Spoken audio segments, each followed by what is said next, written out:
कि जी जाके मुंह वाला जाई जी जाके मुंह वाला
जल्दी से क्या नाम होगा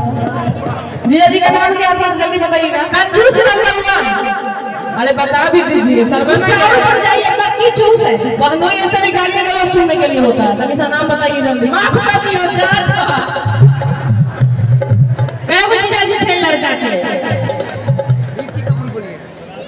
अरे बाप रे ऋषि कपूर क्या बात है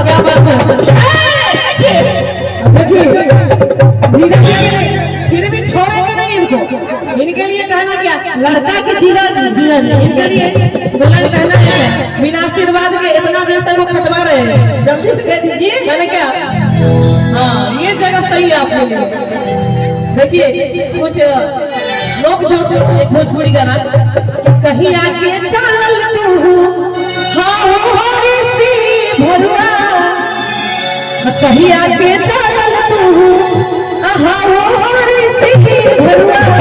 तोहरा घोड़ा बात चोरा बासा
दुल्हन साइड में एंट्री हो रहा है